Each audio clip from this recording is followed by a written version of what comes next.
지금 이제 우리가 살펴볼 내용은 죄에 대한 문제에서 사람들이 왜 지금 제가 머리가 헝클어져서요. 헝클어졌는데 지금 우리가 초점을 맞추고 살펴보려고 하는 중심에 있는 것은 무엇이냐면 왜 사람들은 변화와 성품의 변화와 내적인 것들, 왜 옛사람이 죽었다는 이 말씀에 대하여 왜 깊이 생각하지 못할까, 왜 그것에 대해 관심을 기르지 못할까 하는 부분입니다. 우리는 어떻게 죄에 대한 인식을 알게 되고 죄를 깨닫게 될까요?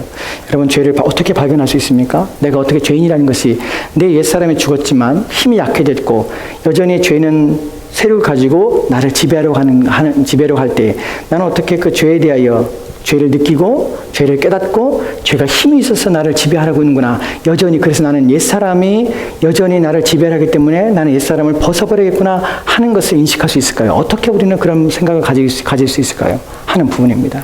여러분, 죄가 어디에 가냐면 죄는 우리 마음의 좌소를 가지고 있습니다. 죄는 우리 마음 안에 있어요. 자연인이, 즉 중생하지 않은 사람들이 왜 죄를 인식하지 못하고 당신은 죄인입니다 할 때 왜 받아들이지 못하게 뿐만 아니라 또한 신자조차도 죄가 옛사람이 아직도 내 안에서 살아서 역사하고 있다는 사실에 대하여 왜 인식하지 못하냐면 죄와 우리 마음이 연합한 관계이기 때문에 우리는 죄에 대해서 민감하게 생각하지 못해요. 내 마음에 죄가 있는데 그래서 죄된 생각이 내 마음에 올라서 이것이 나와 연합된 관계이기 때문에 죄는 끊임없이 내 마음속에서 역사하는 것이에요. 어떻게 그러면 우리가 이것이 어떤 것이 죄된 생각, 어떤 죄된 마음이 들어갑니까? 어떻게 우리 발견할 수 있습니까? 하는 부분에서 우리는 성경을 통해서 그 부분을 우리가 알 수가 있는데 죄는 어떻게 발견되고 어떻게 나타나며 어떻게 알게 되는가 하는 부분에서는 바울이 이렇게 말하고 있어요. 로마서 7장 7절 말씀에는 로마 7장에 보면은 이렇게 말하고 있습니다. 7장 7절 말씀인데 같이 읽까요? 시작. 율법으로 말미암지 않고는 내가 죄를 알지 못하였으니 곧 율법이 탐내지 말라 하지 아니하였더라면 내가 탐심을 알지 못하였으리니. 아멘. 아멘. 이것도 외우기 쉬워요. 로마서 7장 7절 말씀에 6장 6절 말씀, 7장 7절 말씀에 7장 7절 말씀은 죄가 어떻게 발견되고 어떻게 나타나며 어떻게 알게 되는가 하는 부분에서 우리 가운데 이렇게 말씀하시는 것이에요. 그 말씀은 율법으로 말미암지 않고는 내가 어떻게 해요? 죄를 알지 못하니라. 그러니까 하나님의 율법이 우리 가운데 들어왔을 때, 즉 하나님 말씀이 우리 가운데 들어오게 되면요, 우리가 뭐가 되면 이것이 내 안에서 하나님을 기쁘시게 하지 않는 것들, 내 안에서 일어나는 것들이 하나님 말씀과 배치가 되는구나 하는 것을 알게 돼요. 그러니까 이것이 하나님과 원수가 되고 하나님과 분리가 되는구나 하는 것을 알게 돼요. 여러분, 죄는 어디 있냐면 다른 곳에 있는 것이 아니에요. 죄는 우리 몸의 다른 부분에 있는 것, 생각에 있는 것이 아니라 우리의 마음, 생각을 일으키며 우리의 행동을 일으키며 또한 우리로 하여금 사고하고 판단하고 분별하고 수 있는 이 모든 이 중추신경님의 기능인 마음 안에 죄가 있어요. 그래서 이 마음에서 죄가 일어나거든요. 근데 이 마음에 일어날 때 우리는 그것을 무엇으로 그 마음에 이거 죄구나 하는 것을 분별하며 깨닫게 되냐면 하나님 말씀으로 생각할 때, 하나님 말씀으로 이것이 죄라는 것을 분별하게 돼요. 본문처럼 내가 죄를 알지 못하였는데 우리는 알지 못했어요. 왜 세상 사람들이 당신은 죄인입니다. 왜 그리스도 앞에서 죄를 고백해야 됩니다. 나는 여전히 죄가 있는 자입니다. 내가 예수를 믿고 있지만 십자가에서 그리스도와 함께 죽었지만 내 죽은 몸이 죽었지만 여전히 죄가 내 안에 있다는 사실을 무엇을 하게 되면 하나님의 말씀을 읽고 하나님 말씀 묵상할 때마다 내 안에서 죄가 끊임없이 일어나 나로 하여금 하나님이 원하지 않는 다른 방법으로 다른 삶으로 나의 삶을 이끌어 가고 있다는 사실을 알게 되는 것이에요. 그래서 바울이 알게 된 것이 곧 율법이 탐내지 말라 하지 아니하였으라면 내가 탐심을 알지 못하였으리라 라고 말하는 것이에요. 성경이 금지하고 있는데 하나님의 성품이 그렇지 않은데 하나님의 뜻이 그렇지 않은데 그것에 대하여 우리가 깨달을 때마다 우리는 무엇을 하게 되냐면 내가 죄되는구나, 내가 죄악된 자구나 하는 것을 이해하고 깨닫게 되는 것이에요. 그래서 우리는 무엇을 알게 되냐면 우리는 하나님 말씀에 들어간 자만 죄임을 깨닫게 되는 것이에요. 하나님 말씀이 이해가 되는 자만이, 하나님 말씀을 마음으로 받아들인 자만이 죄를 죄라고 인식하게 되는 것이에요. 신자 가운데서도 죄에 대하여 민감한 자는 죄에 대하여 깊이 이해가 될 수 있는 것은 무엇이냐면 하나님 말씀에 깊이 들어가고 하나님 말씀을 깊이 이해하면 이해할수록 나는 내 삶에서 이것이 죄였구나, 내가 예전에는 죄라고 생각하지 않았던 것들이 하나님 말씀을 통해서 이것이 죄였다는 것을 알게 돼서 결국 무슨 고백하게 되면 나는 죄인 중에 괴수입니다라는 고백을 할 수밖에 없는 것이에요. 이것이 신자가 죄를 알게 되고 죄를 깨닫게 되는 것이에요. 불신자가 죄를 왜 모르냐면 그들은 하나님 말씀에 대하여, 하나님 율법에 대하여 이해하지 못하기 때문에 그런 것이에요. 우리는 이 본문 속에서 무엇을 하게 되냐면 우리는 지금 옛사람이 죽는다는 것은 우리의 지금 88문의 답변에 대해서 우리가 살펴보려고 합니다. 88문 답변에 보면 옛사람이 죽는다는 것을 이렇게 말하고 있어요. 같이 읽까? 답변 시작. 하나님을 진노하게 한 우리의 죄를 마음으로 슬퍼하고 더욱더 미워하고 피하는 것입니다. 아멘. 옛사람이 죽는다는 것이 무엇입니까? 무슨 의미입니까? 하나님을 진노케 한 우리의 죄를 마음으로 슬퍼하고 더욱더 미워하고 피하는 것입니다 라고 그래요. 여기서 보면은 마음으로 슬퍼하고 더욱더 미워한다고 표현하죠. 사실 마음에 있어서 이것이 마음에 일어나기 때문에 마음으로 슬퍼하고 또한 더욱더 미워하는 것, 이것은 마음에 일어난 작용이에요. 그리고 피하는 것이에요. 이것은 행동이에요. 그래서 우리가 멀어지는 것이에요. 이것을 그냥 이 문구를 보면서 우리가 무엇을 여러분 느끼시냐면 나의 성향과 성품이 달라졌구나 하는 것을 알게 되는 것이에요. 이 말이 무슨 의미냐면 여러분의 성품과 여러분의 성향이 바뀌었다는 것이에요. 이것을 다른 말로 비유하면 여러분의 입맛이 바뀐 것이에요. 여러분 입맛이 바뀌어요. 우리가 어렸을 때 좋아하던 것과 커서 좋아하던 것이 달라요. 그리고 어르신들 말을 들어보니까 또 젊어서 좋아했던 음식과 나이 들어서 또 좋아하는 음식이 바뀐다고 하더라고요. 입맛이 바뀐다고 그래요. 예전에는 매콤한 거, 예전에는 짜고 한 거 좋아했는데 나이 먹으면서 점점점 싱거운 거 좋아하게 되고 또한 너무 단 것도 별로 그렇게 좋아하지 않고 이렇게 입맛이 바뀐다고 그래요. 근데 본문에서 말하는 것처럼 마음이 슬퍼하고 또한 더욱더 미워함으로 그것을 갖다 피하게 된다는 일들이 우리 가운데 벌어지게 되는 것이에요. 이것이 중생한 자가, 이것이 하나님께서 그리스도 예수를 통하여서 십자가에 자기의 옛사람이 십자가에 못 박힌 자가 경험하게 되는 것이, 여러분 마음이 슬퍼요. 그 다음에 더욱더 죄를 미워하게 되는 것이, 그것을 피하게 되는 것이, 여러분 마음이 죄 때문에 마음이 슬퍼합니까? 또한 죄 때문에 더욱더 죄를 미워하고 계십니까? 그래서 죄를 보면 피합니까? 이것이 중생한 사람의 삶의 모습이라는 것이에요. 참 우리가 지금 무엇을 살펴보고 있습니까? 진정한 회개가 무엇인다는 것이에요. 진정한 회개는 어떤 자입니까? 옛사람이 죽고 새사람을 사는 것이에요. 근데 옛사람이 죽는다는 것이 무엇입니까? 옛사람이 죽는다는 것은 죄를, 나의 하나님의 진노를 일으키는 나의 죄에 대하여 내 마음이 깊이 슬퍼하고 또한 내가 더욱더 미워하고 내가 죄를 피하는 성향으로 내 성품과 성향이 바뀌었다는 것이에요. 그것이 내가 진정한 회개한 사람의 모습이라는 것이에요. 나는 그런 모습이 되어야 되는 것이에요. 내가 진정으로 회개했다면. 이제 우리 구신문을 보도록 합시다. 구신문을 집으면 같이 읽까요? 구신문 읽겠습니다. 시작. 새 사람으로 다시 사는 것은 무엇입니까? 이제 새 사람으로 다시 사는 것은 무엇입니까? 라는 질문을 합니다. 그러면 옛 사람이 죽었다는 것이 우리를 하나님이 진노케 하는 내가 지었던 죄에 대하여 마음이 슬프는 것이에요. 그리고 또한 더욱더 미워하고요. 그래서 나는 죄를 피하게 되는 것이에요. 그럼 새 사람은 무엇입니까? 라는 것이, 이것이 이제 반대되는 것이 옛사람과 반대되는 모습이에요. 이 모습을 좀 보답시다. 같이 읽겠습니다. 답변을 보면 같이 읽겠습니다. 시작. 그리스도로 말미암아 하나님 안에서 마음으로 즐거워하고 하나님의 뜻에 따라 모든 선을 행하며 사는 것을 사랑하고 기뻐하는 것입니다.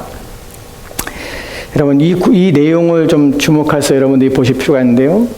그리스도로 말미암아서 하나님 안에서 마음으로 즐거워하고 하나님의 뜻에 따라 모든 선을 행하며 사는 것을 사랑하고 기뻐하는 것입니다. 그것이 문장을 막 이렇게 나열하면 어려워요. 이게 도대체 뭔 말을 하려고 하는지 뭔 말을 하려고 자꾸 헷갈려요. 여러분 오늘 기억할 것이 이것입니다. 지금 우리는 참된 회개가 무엇인가, 사람의 진정한 회개가 무엇인가를 지금 살펴보고 있었어요. 진정한 회개는 무엇입니까? 옛 사람이 죽고요, 새 사람이 사는 것이에요. 기억하세요. 진정한 회개는 무엇입니까? 옛사람이 죽고 새사람이 사는 것이에요. 옛사람이 죽는 것이 무엇입니까? 옛사람의 죽음이란 무엇이에요? 죽음이란 하나님을 진노케 한 나의 모든 죄에 대하여 마음이 슬퍼하고 또한 더욱더 미워하고 피하는 것이에요. 또한 그러면 새사람을 사는 것이 무엇입니까? 새사람이 사는 것은 그리스도로 말미암아 하나님 안에서 마음이 즐거워하고 하나님의 뜻에 따라 모든 선을 행하며 사는 것을 사랑하고 기뻐하는 것입니다. 여기에 중요한 세 단어가 있어요.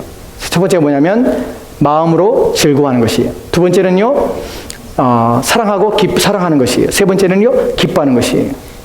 이 세 개가 중요한 이유가 뭐냐면 이 세 개가 무엇에 따라서 무엇을 즐거워하고요, 무엇을 사랑하고 무엇을 기뻐하냐는 것이에요. 무엇을 기뻐한다고 합니까? 하나님의 뜻을 따라서 모든 선을 행하는 것을 사랑하고 기뻐하고 즐거워한다는 것이에요.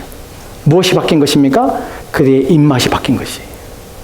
이것을 성경적 용어로는 그의 영적 성향이 바뀐 것이에요. 삶에 바뀐 것이에요. 삶의 태도가 바뀌고 삶에 즐거워하던 것이 바뀐 것이에요. 여러분 즐거워하던 것이 바뀌었어요.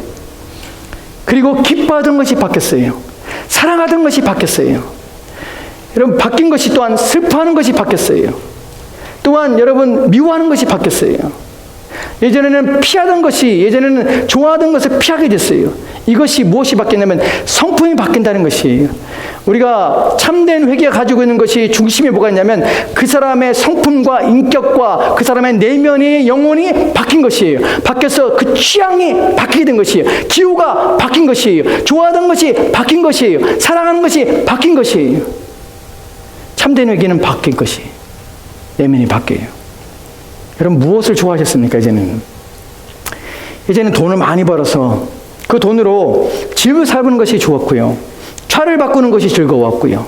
그다음에 내가 원하는 어떤 것을 하는 것이 기뻤고요. 행복했죠. 예전에는 그런 것들이 또한 시간이 나면 가장 먼저 여러분 그 시간에 내가 하고 싶었던 것들, TV를 보건 뉴스를 보건 스포츠를 즐기건 그 어떤 것을 하건 그것이 내게 너무나 즐겁고 내가 행복했어요. 나는 그걸 사랑했어요. 그걸 추구하며 살았던 것이에요. 무엇을 돈을 많이 벌어서, 예전에 꿈이 있다면 돈을 많이 벌어서 이것도 하고 저것도 하고 여행 다니고 뭣도 하고 하면서 내가 돈을 쓰고 다니며 살아가는 것이 내 삶에서 내 마음에 기쁘게 하며 즐거워하는 것이었어요. 제일 슬픈 것이 무엇이었습니까? 돈이 떨어지는 것이, 돈이 없는 것이 슬펐어요. 건강이 상하는 것도 싫었고요. 또한 제일 슬프고 미웠던 것이 뭐냐면 내가 내 삶에서 부족한 것들이 미웠고 또한 내가 하지 못하는 것이 미웠습니다. 그런데 그것이 바뀐 것이, 참된 회개를 통해서 우리가 바뀌게 되면 어떻게 우리가 예전에 좋았던 것들이 어떻게 바뀌게 되면 이제는 좋은 집에 사는 것이 그렇게 좋지 않아요. 그렇게 행복하지 않아요. 그것이 나를 아주 만족하게 하거나 그것 때문에 내가 행복해서 즐거워서 그것을 추구하며 살지 않아요. 인생에서 차를 바꾸고 인생에 좋은 차를 가져보는 것이 인생의 꿈이었던 사람이 바뀌어서 더 이상 그것이 행복하지 않아요.